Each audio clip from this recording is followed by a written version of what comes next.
Welcome, friends, to this monthly meeting we are having now to share experiences on the path of the Masters, the path towards our true home.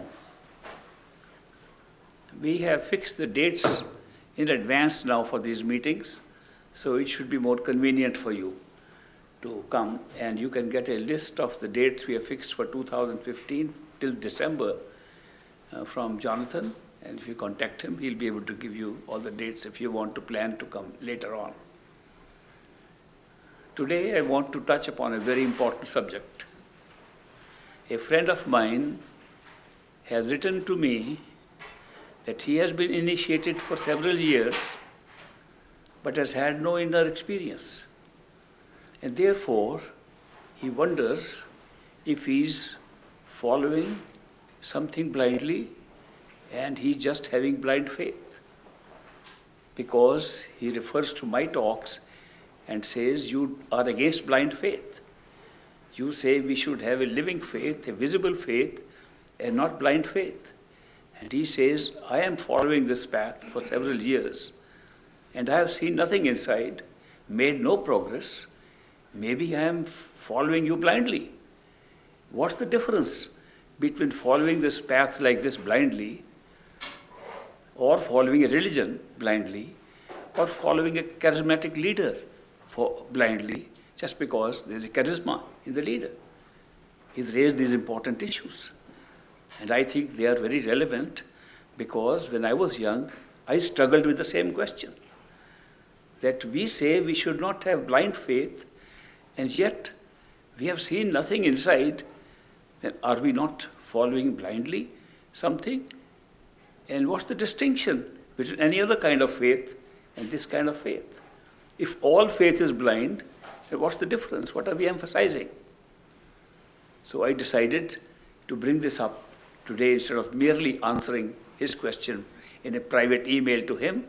I said I'll bring it up because it may be relevant for many of you who are listening to me today.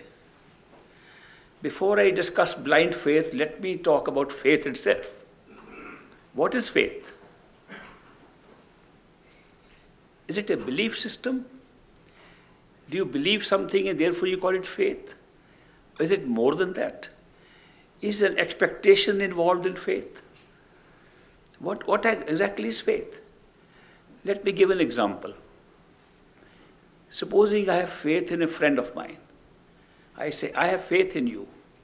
Will you come and see me tomorrow morning at 10 o'clock? He says, I will. And I say, I have faith in him. He'll be there at 10 o'clock in the morning. If he turns up at 10 o'clock in the morning, I say, I had good faith in him, and he proved his faith. But is the faith prior to his coming at 10 o'clock in the morning, or does the faith start when he actually comes there? Because when he actually comes there, I've already seen him, I expected him to come, he came.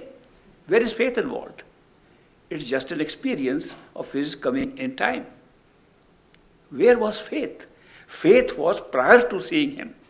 Faith was that I believe he will come tomorrow because I have faith in him, and the faith continued till he came. When he came, he proved that my faith was correct. Had he not come, I would have said, I can't have faith in this guy because he told me he'll come at 10 o'clock, he never came. But supposing he says, I'm sorry, I missed the train, then I say my faith should come back again because he could not come because of circumstances beyond his control, and I was mistaken in saying I can have no faith in this guy because he says I'll come tomorrow exactly at 10. My faith is restored. And I get back into faith, but it is not the same level of faith that I had on day one, because I say maybe he'll miss the train again tomorrow and he may not come again. A sense of uncertainty has now come in my faith. That means there seems to be a degree of certainty in faith, and the degree can vary from very little faith, that it may happen, or extreme faith, it must happen. And how you determine how strong your faith was, depending upon how much of what you expected from that faith actually happened.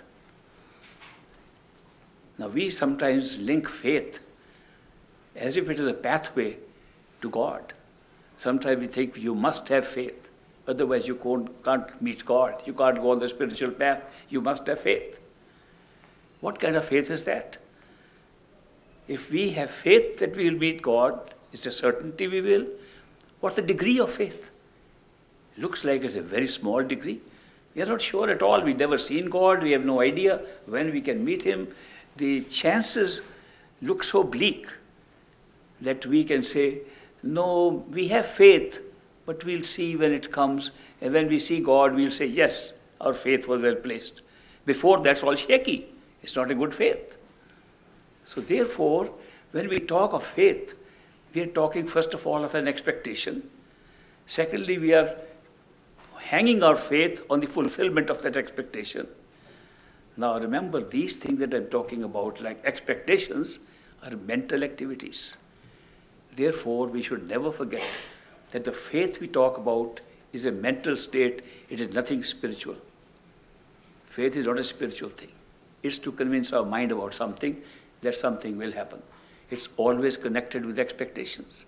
And expectations only arise in the mind. Therefore, faith by itself is limited to the functioning of the mind. The spiritual path starts from above the mind, and therefore it does not involve faith at all. Faith is not necessary for spirituality, but faith is necessary for the mind to take a leap forward into the spiritual realm. So we need faith only while our mind is in doubt and the mind is not able to convince itself to move forward. We use faith to move forward. Now let me come to what is blind faith. By its very definition, as I explained, that if I have got a promise from a friend in whom I have faith that he will come at 10 o'clock in the morning, faith till he comes is blind because he hasn't come. Supposing I say my faith started when he actually came and it's experience, therefore I have faith. That's not faith, that's experience. He actually came. Where is the faith then? So faith, to start with, appears to be somewhat blind anyway. So therefore there is something connected with faith and with the mind and with time. That means an expectation, and then it grows. So when we distinguish between a blind faith and a living faith, we are distinguishing between that which continues to be the same no matter what happens, and that which changes with the experiences you get with it. That means if I have faith in a person, he will come at 10 o'clock in the morning, and he arrives, my faith is built. And then I feel next time he will also come. And if he comes, my faith is further built up. But if he does not come, my faith begins to dwindle. So faith varies depending upon the experiences we get from faith. So that is why faith is not a steady thing. What is blind faith, which we refer to and say reject blind faith in spirituality, is a faith that does not vary at all. It's a faith based upon somebody's statement. God is sitting up on the roof. I believe it. It will always be the same statement. No change. Most of the religions tend to give us statements on which we have faith, and the statements remain the same throughout our life. There is nothing that's going to change them, and therefore we call it blind faith. Whereas if the faith can change, every time an experience takes place, the faith changes, then it's a growing faith, a living faith, and we distinguish blind faith not from visible faith, but blind faith from living faith, which is more visible because we are actually experiencing different things step by step. Supposing you have faith for some ultimate goal, but there are many steps to that ultimate goal, and you get experiences of the intermediate goals, your faith keeps on increasing because you say this much has happened, the next is also likely. What has happened is experience, not faith. What you're expecting as the next step is faith. Therefore, faith steps itself and becomes a living, progressive experience for us. So when we say do not have blind faith, we are referring to a faith which has no life in it, no growth in it, and we just believe because somebody said something, some book said something, some religion said something, some scripture said something, we say, okay, that's the truth, and we don't move any forward. So when there is movement forward, it becomes a living faith. And that is why we distinguish between the living faith and the blind faith. Now comes the question that is blind faith or faith anyway a spiritual thing? I said no, because these expectations of goals, of destinations, that I will one day reach my true home, I'll reach Sachkhand, these are expectations. Expectations only arise in the mind. Therefore, faith is a mental process. Faith is to convince mind that take a leap forward, move forward. Because the mind's tendency is to come in the way of the spiritual path. The mind creates obstacles. And the mind is such a wonderful instrument we have, such a good thinking machine. Why should it become an obstacle?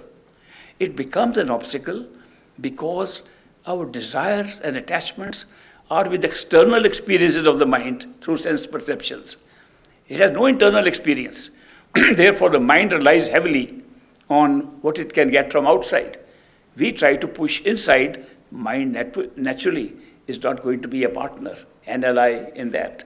Therefore, the mind tries to keep us out. We try to go in. The mind becomes an obstacle. In order for the mind to be a partner in our business, we try to create faith and have expectations and give the mind a chance to see, this one step happened.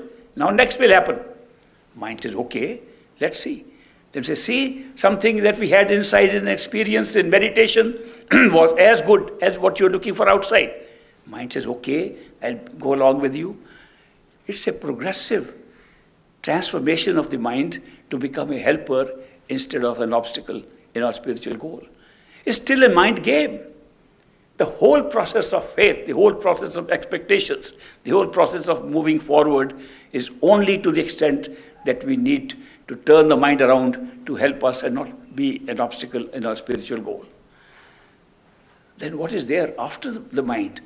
We say the spiritual goal is beyond the mind. What is that which is beyond the mind and does not involve faith at all?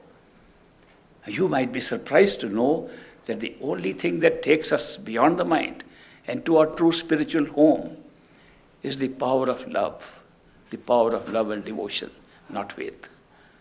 Faith only takes us to the doorstep of true love. Beyond that, it's only the power of love that can take us. When perfect living masters come here, they take care of our journey from here. They know we are taking our physical bodies to be our only reality.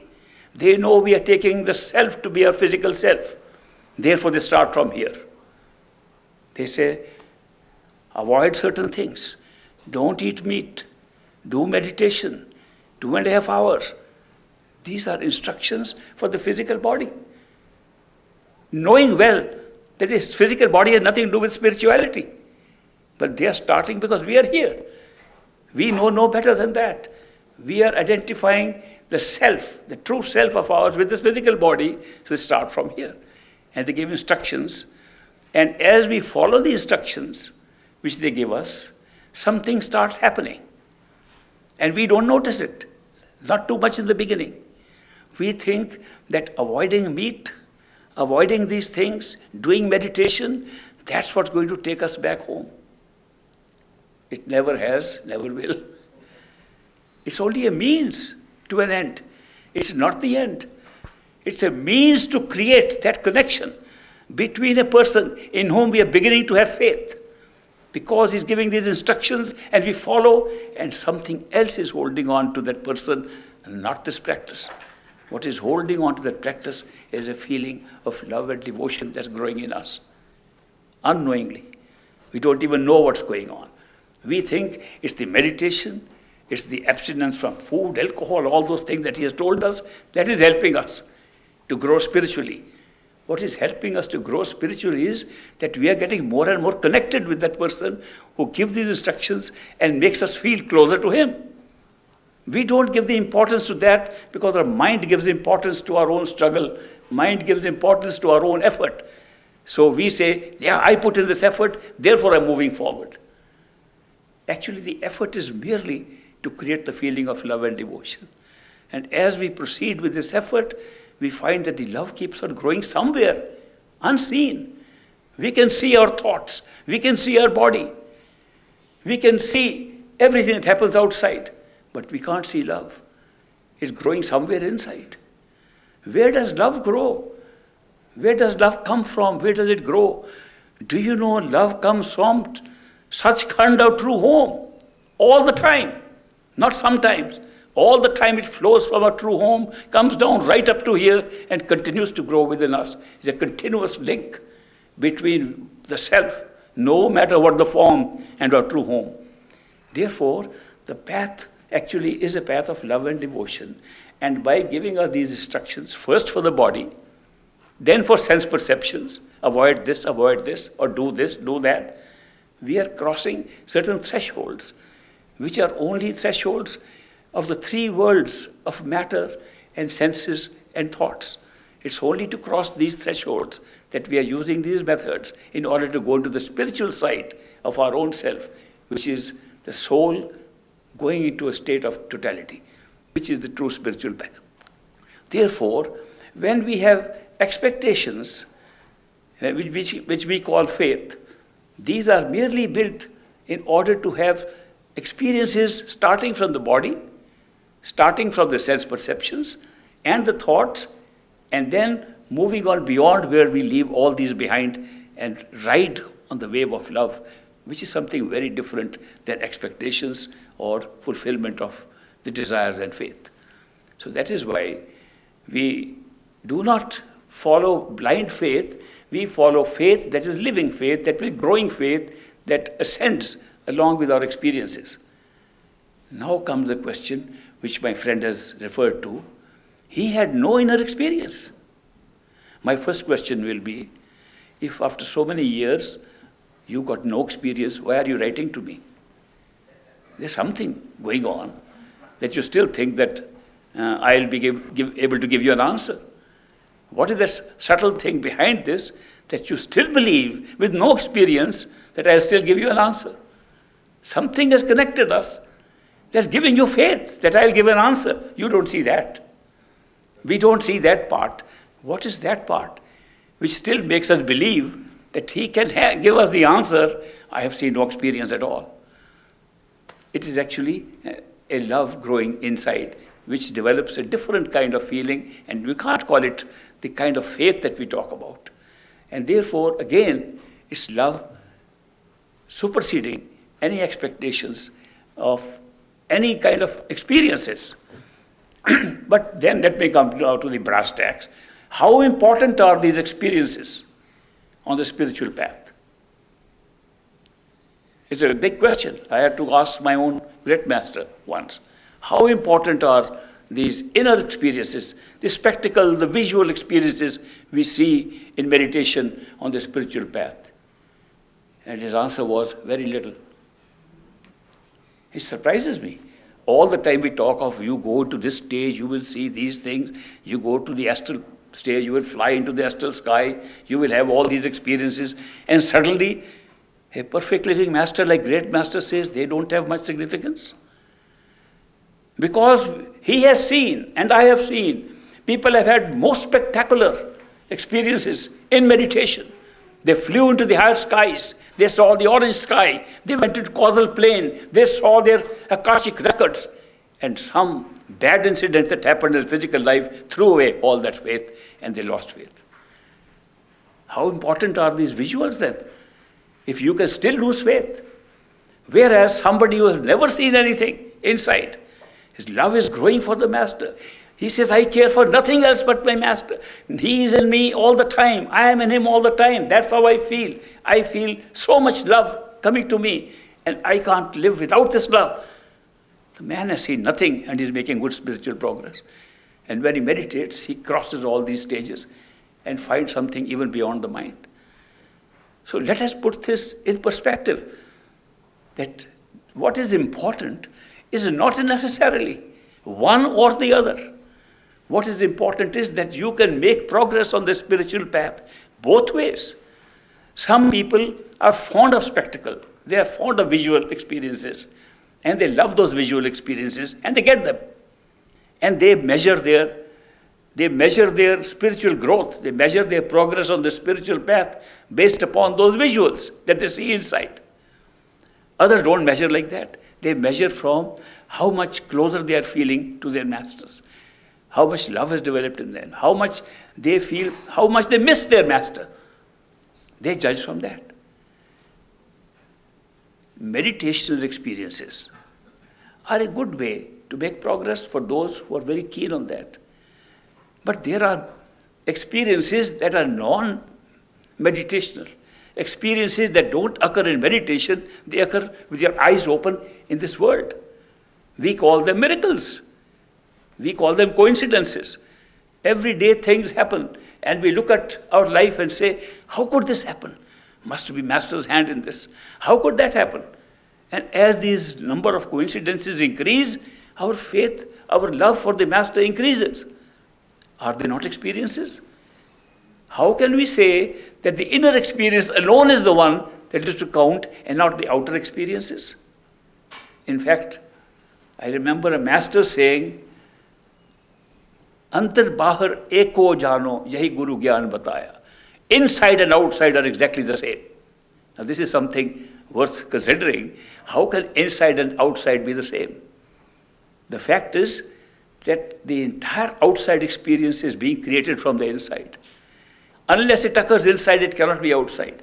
Outside is a reflection of what is happening inside. Therefore, do not think that there's an independent life going on outside and an independent life inside, and two are divided up. They're not divided up. What is inside is being projected outside. It is projected to create a material experience. Inside you can have an astral experience, but just a projection of one on outside the other. It's not two different things. Therefore, when we say we have an experience outside, it is no different from the experience inside. Well, when you see the Master's radiant form inside, and you have a good conversation with the Master inside, and establish a contact inside that all the time, whenever you like, first by closing your eyes, you can see the Master, talk to him. Then later on, even without closing your eyes, with open eyes, you can see him all the time and talk to him. You say, Master, what's the difference between this form of you, which I am seeing in meditation, and that form of you I saw in your physical body? And he will say, for the purpose of instructions, this is more real because the outside is being created by real. In truth, they are the same. If they were not the same, why would we be paying so much attention to the physical form of a Master outside? Why do we run to him? Why does he give initiation outside? Why does he talk to us outside? Why do we have a relationship with a Master outside? The truth is there is no difference. And that is why when our whole attention is outside, he appears outside. In fact, it will be a correct statement to say that the perfect living Master that guides us to our true home is always inside. We don't look inside, therefore he appears outside. It will be a correct statement. That they are not independent, they are not separate. That is why we should take it seriously that the outer experiences, which are equally miraculous as the inner experiences of visuals inside, both are equally important. And both lead us to the same feeling of love and devotion, which ultimately takes us beyond the mind. We link it with faith. We link it with our mental expectations. We link it and create faith because we have to cross the mind. And we are building faith in the mind, not in the soul. Soul needs no faith. Soul only needs love. Mind needs faith. Therefore, in order to turn the mind around, to be a partner with the soul in our journey, we use faith and use living faith that grows with every experience we have. Whether the experience is inside or outside, it doesn't matter. There is a tendency to distinguish between these two for one reason. That we have been told this is negative world and we have to leave it and go inside to find the positive world. We believe that everything outside must be negative. In the realm of Kal, in the realm of time, it's all being run by negative power that wants to hold us here by our desires and attachments, and inside is all positive. That is not true either. If the inside and the outside are the same, how can the inside be more positive than the outside? People who had the good opportunity to succeed in meditation and have great experiences in the astral plane inside, were caught up there for thousands of years till they begged their masters to take us back into the physical world again so we can make more progress. So how is that more positive than the outside is the physical? All are negative right up to the causal plane. The physical experience is run by the same power, negative power of time and space, that is running the astral plane, that is running the causal plane, where all these worlds exist. None of them is positive. The only positive part is when you ascend beyond the mind. The mind itself is a unit of the negative power. Just like the soul is a unit of totality of consciousness. Soul is a representative unit, small unit representing God, the Creator Himself. Like the soul is a unit of totality of consciousness, the mind is a unit of time of the negative power. So all three worlds of the mind are negative. The positive starts beyond it. But we are working here through these steps. A friend of mine in India once asked me that I have understood well that these three regions, the physical, the astral, and the causal which you describe, are all negative. Then why are we in our meditation using a simran, using repetition of a mantra which repeats the three words of these three worlds? It's very unfair that we should be actually appreciating something that is so negative. Why should we not repeat two words? And there's great controversy among some schools in India about 2 words or 5 words. And why should we not repeat 2 words which are beyond the mind and confine ourselves to the truth instead of going on repeating words which don't refer to this? That man asked me this question and I said, I'll go and revert to my master. So I went to my master, great master, Hazur Maharaj Baba Sawan Singh Ji. I said, my friend wants to know, why are we repeating 5 words? 3 of them are referring to the regions of the mind, the physical, the astral, and the causal. And why should we not only refer to the words that are beyond the mind? And the master smiled and he said, if I place a ladder against this wall, it has 5 steps to go. Would you go to the top on the 2 steps at the top only? Don't you think that to climb a ladder, you have to start from the bottom? It's like a ladder that we are climbing. We have to go through these 3 phases of experiences which are run by the negative power, but unless you want to go through them, you don't reach the 4th place. Therefore, we are not paying any homage to these 3 places. We are just saying, okay, step 1, step 2, step 3, now we are on our 4th step. It's just like climbing a ladder. So which made sense. We are not saying that these, and in any case, he told me, the most significant part the great master said was, in any case, all the 5 words mean nothing because they are simple language that is spoken only here. It is not even spoken in the causal plane.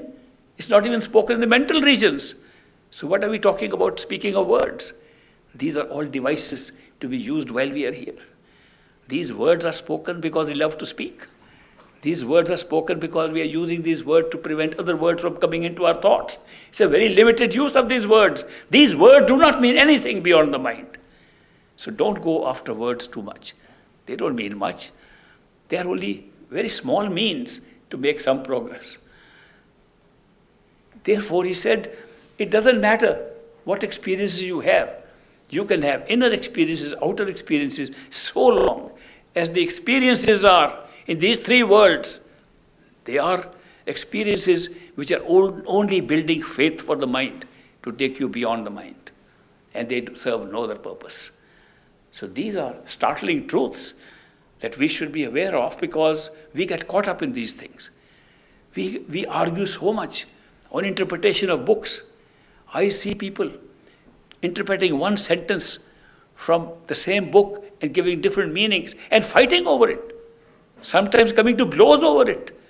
That no, this doesn't mean that, this doesn't mean that. Nothing means anything here anyway. These are all simple things, tools for us to take some advantage and move forward. And we get stuck on these things. We get stuck on these books. We get stuck on these words. They are very simple tools. And the truth is that there is only one way, the spiritual path, that is love and devotion, and that takes us beyond, because that is connected with us. Not only is it connected with us, right from here to our true home, it is our real essence.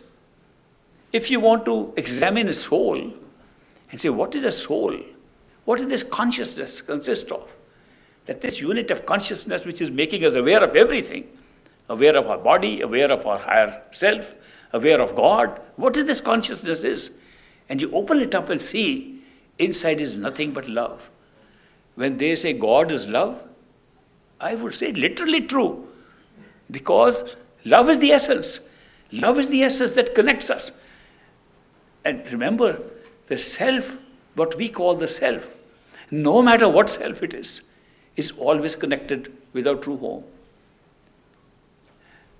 The consciousness that speaks in us today, the consciousness which makes us alive today, with which we can share information with each other, by which we can speak, it is coming from a certain area which looks like confined to a physical body. It looks like there's a body and there is consciousness in it. The truth is the other way around. The truth is there is consciousness, it's built a body around it. You can check it out. How do you check out whether it's the body that is containing the consciousness in it, or soul in it, or the soul is creating a body around it? How do you check it out? Well, you know that the consciousness is applying attention to have all experiences outside. It uses attention to gather experiences. We look at things with attention. We hear things with attention. We use our sense perceptions with attention. Okay, pull the attention back. Pull your attention back. Put all the attention within. Not outside, not in the body, behind the eyes where you think your thoughts, your questions are coming from. Put the attention there and become totally unaware of the body. And you'll be there and body is not there. After that, slowly expand, you'll see how you create the awareness of the body. It's not difficult to find out. It's not the body that contains the soul. It's the soul that creates the body. Move one step further and say, are my sense perceptions are in the body? Am I having eyes, therefore I can see? Is it my ears that are able to hear? Is my tongue able to speak? Okay, do the same experiment again, and you'll find that when there's no body in your awareness, you can still speak, you can still see, you can still hear, you can have all the sense perceptions. That means this body did not hold the sense perceptions. Something inside held you. If you can go still further and hold your attention, only attention, within yourself, and withdraw them from all perceptions, you'll find that the sense perceptions are also being created by the same power, which is your own self. Move further. Where are thoughts arising from in my head? Where are concepts arising from? And you go further, deeper into your own self. Same self which is now sitting in the body, then sitting in the astral sensory self, then sitting in the midst of the thoughts. Withdraw there, you create the thoughts, you are creating the mind, you are creating the senses, you are creating the body. It's a reversal of what's going on. We are going outward in order to have all these experiences. Go inward, and you'll reverse it. Reverse engineer yourself, and you find that you are really the soul, the creative power that's creating all these covers upon itself to have these experiences. And yet, because we believe that the body is real and soul is inside, and we will begin to say, that person died, his soul went out, and then it went into reincarnate in another body. We talk like this, taking these bodies to be real. Continuously this belief. Why? Because we have shut ourselves off from the whole process of creation. We do not know how experience is being created. We have shut ourselves off by covering it with so many things, and we think the outer covers are ourselves. But what will happen if you discover who your real self is that creates these covers? You'll find the real self continuously is the same self that is in the true home and has never changed. It's the continuous experience of the same self. starting from the true home, creating levels of experiences, not because there is anything to descend into another experience, because we are covering ourselves with new forms of experiencing, and therefore we have new experiences. We never left our true home. The whole show is taking place there.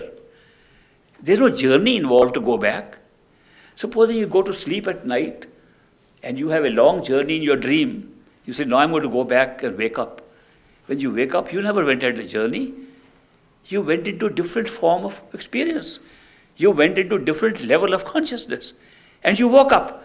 When you woke up, you finish your journey, not by going anywhere, but by being where you were all the time. It's the same thing in spiritual experience. That is why they sometimes don't like to call it a spiritual journey.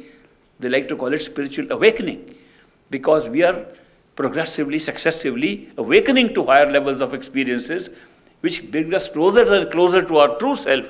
Ultimately, we find our true self is the ultimate totality of consciousness that creates everything. And we never left it. Not till now, not till this body. It's the same stream working. It's the same stream carrying the power of love in it. The self and the love go continuously from one level to another, never break. Experiences break. The experiences of dream and wakefulness is different, but the person having the dream is the same. Have you ever noticed this? That if you go to sleep and you are moving around the dream, who is that guy? Who is that person who moves around in a dream and says, I am seeing this, I am seeing this? And then you wake up. Was it the same person who went to dream or a different one? Did you see another person walking around, or were you walking around? You will notice it is always the self. Whether you have a dream or you have an astral experience or a causal experience or a spiritual experience, the self, the experiencer, is always the same and unchanged. Everything else changes except the experiencer, except the self. Therefore, when you are on a spiritual path like this, we are dealing with different parts of it.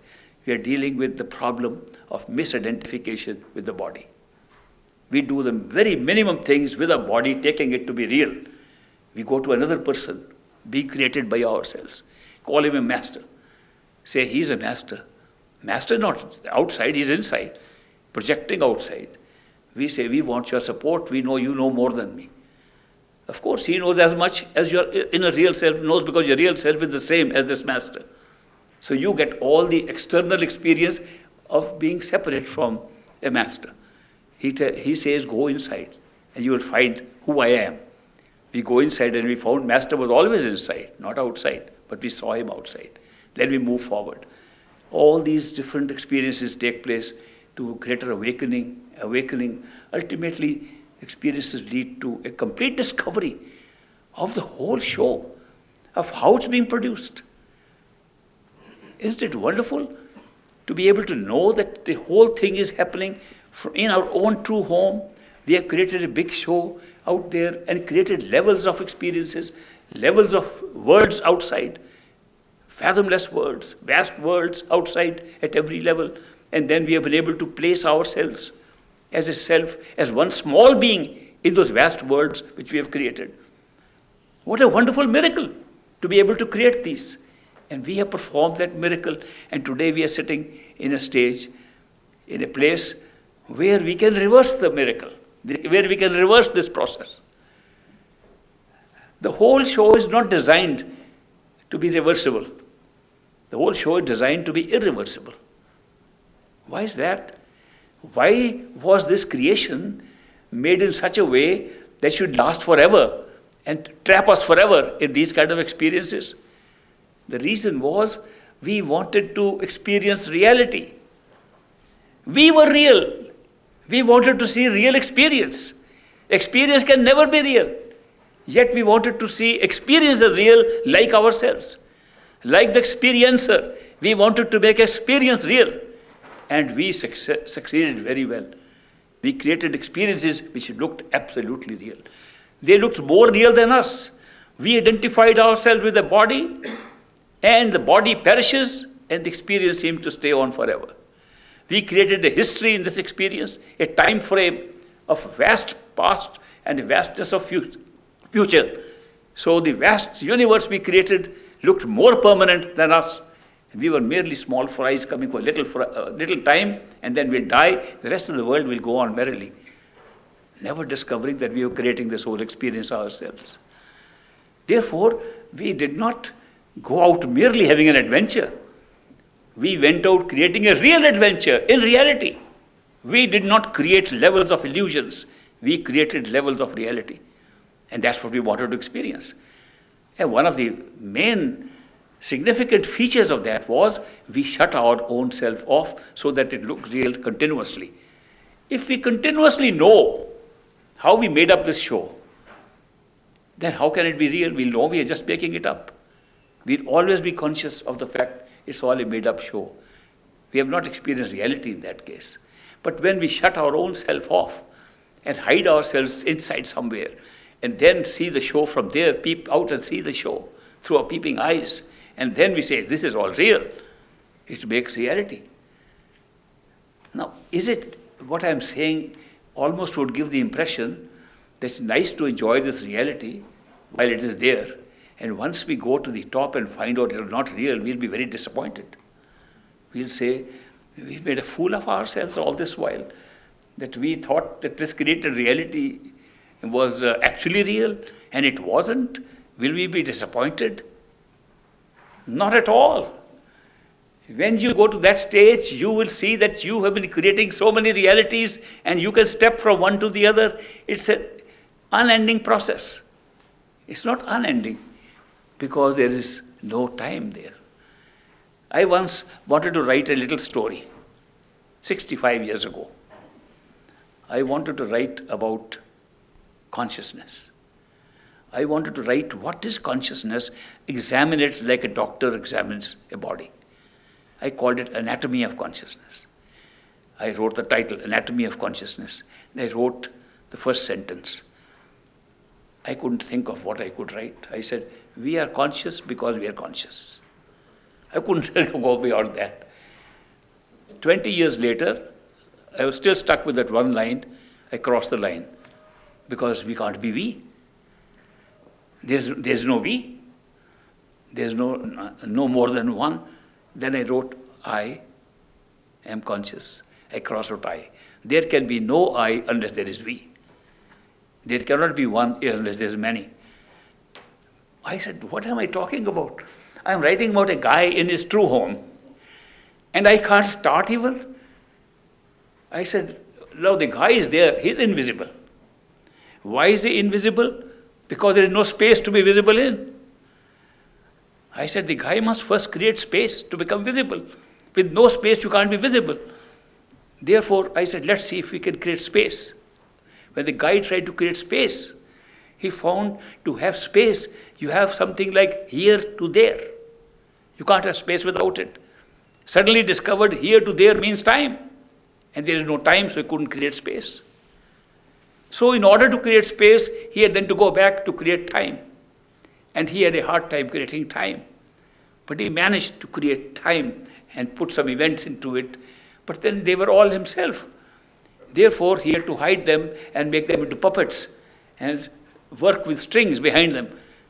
I'm telling you how hard it was for me to complete the story. I couldn't complete the story till today. Some years ago, my wife took up that one line I written and began to use the talks I have been giving. You say, you've been talking a lot and you can't write a single line. Then she began to write and a book came up, still available, Anatomy of Consciousness. I still believe it's impossible to describe the truth. It's impossible to describe our true state. And yet, it's the very true state that is having all the experiences. It's our self that is having all these experiences, inside and out.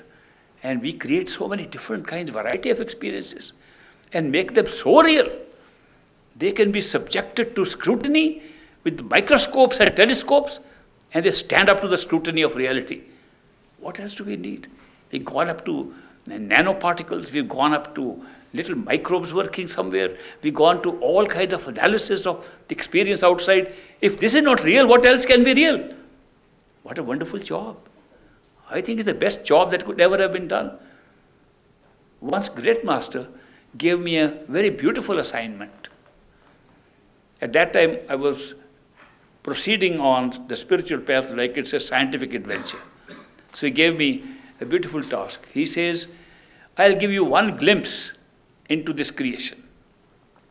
Tell me where you can improve it.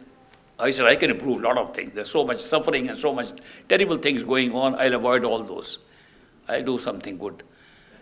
When I had a glimpse of the totality, how they are placed against each other, how the pairs of opposites are so necessary to create experience itself, I was not only tongue-tied, I was pen-tied, I couldn't do anything. I went back to him, I said, I can't improve this perfection. When I saw only little part of this creation, I found imperfections. When you see the whole thing, it's perfect. It's a perfect creation. It's not creator, it's a perfect creation. The creator who can create a perfect creation must be perfect too, by assumption. But the creation was perfect. I could do nothing. You try. Try to have a glimpse of the totality and tell me if you can make any change in it.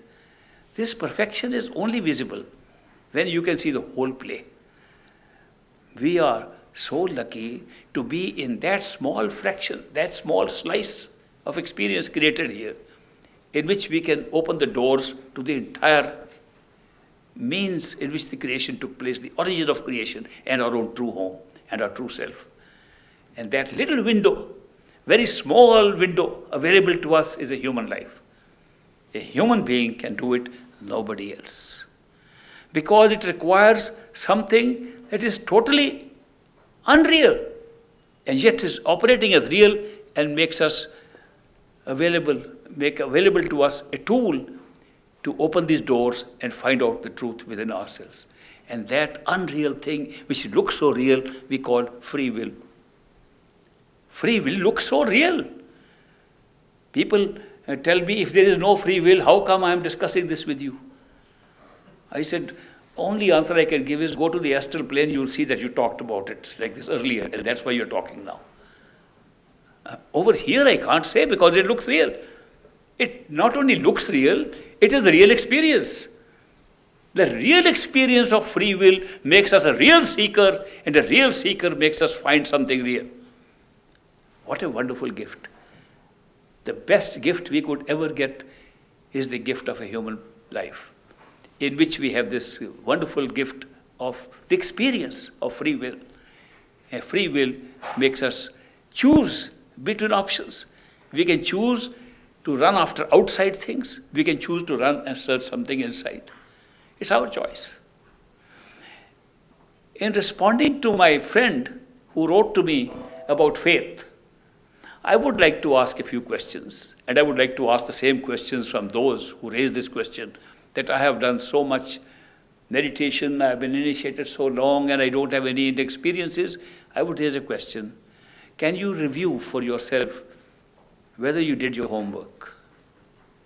If you want results like an examination, want results on a scientific basis, then review if you did your homework.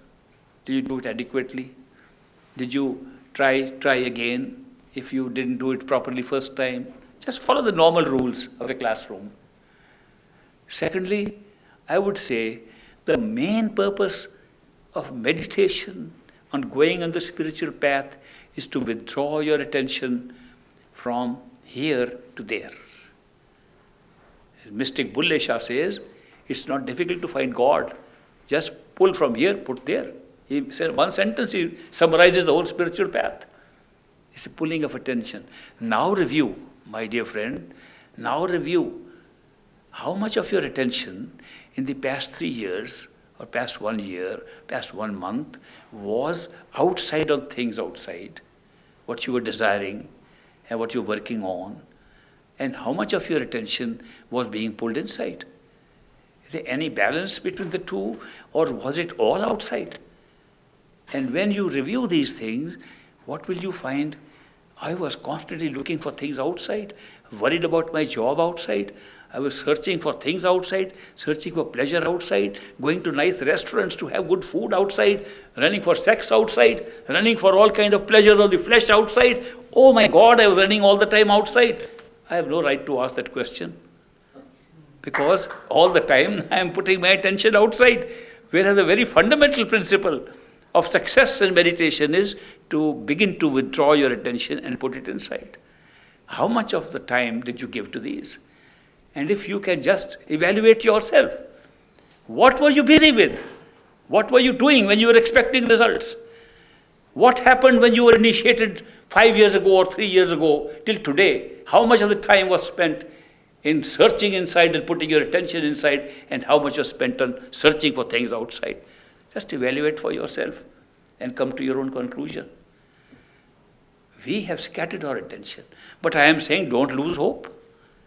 In spite of this difficult question, tantalizing question that I am putting to these people who say we haven't had experience for so many years, because I can point out to them, where was your attention all these few years? But I say don't lose hope. Because as I said in the beginning, the outside and the inside are the same. Did you outside put your attention on the Master? Did you outside give your time to satsangs? Give your time to things that would lead you inside? Or were you still messing up your life in other things and not with these spiritual things? If your answer is, yes, I was messing up, then don't expect something and don't expect faith to be built on that. But if you follow these simple tips that I'm giving you, put more attention outside if you haven't seen anything inside. Put more attention outside and see the miracles outside. They're as good as the visuals inside. And you will make spiritual progress when you meditate. So these are the answers I would like to give to my friends who have that question. We were initiated for many years, we never saw anything inside. And is it blind faith or is it real faith? Of course, if you only stick to one thing and there is no progress, no anticipation, no expectation, no progress even for your mind to say, I'm seeing some things going on, then it's blind faith. But if you find any progress outside or inside, it's a living faith, and on that faith you will make progress. I'm very happy to be able to share this information with you today. We'll have a break for a little while, and I suppose there's some snacks and things, and some people have asked for an interview. If somebody has come for the first time to my meeting, they'll get a precedence over others, but I've given time to 1 or 2 other people. I'll see them now. We'll have a break. Thank you very much.